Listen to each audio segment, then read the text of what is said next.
हा बीजेपीद्वारे जो घोडाबाजार झालेला आहे, शिवसेना फोडत असताना एकनाथ शिंदे काही आमदारांना घेऊन पळून गेले गुवाहाटीला।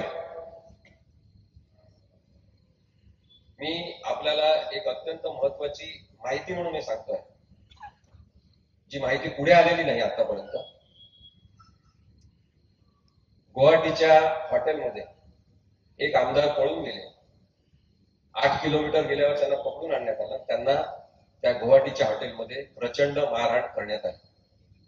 त्यानंतर आणखी एका आमदाराला मारहाण करण्यात आली।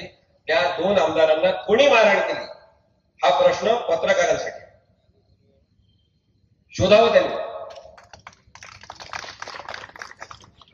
गुवाहाटीमध्ये ज्या हॉटेलमध्ये थांबले होते तेव्हा कोणालाही इतर ग्राहकांना, इतर कस्टमरला तिथे परवानगी नव्हती, परंतु स्पाइस जेट आणि इंडिगो या 2 एअर कंपन्यांनी आपले काही रूम्स बुक केलेल्या होत्या आधीपासून। त्याच्याशी त्यांचा वर्षाचा कॉन्ट्रॅक्ट झालेला होता, जिथे वरच्या मजल्यावर काही एअर होस्टेसेस राहत होत्या।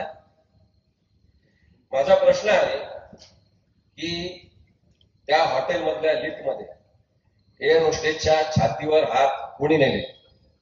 एअर होस्टेसचा विनयभंग करण्याचा आणि लैंगिक अत्याचार करण्याचा प्रयत्न कोणी केला? महाराष्ट्राने शोधलं पाहिजे। यांचं खरं चारित्र्य आपल्या समोर आहे।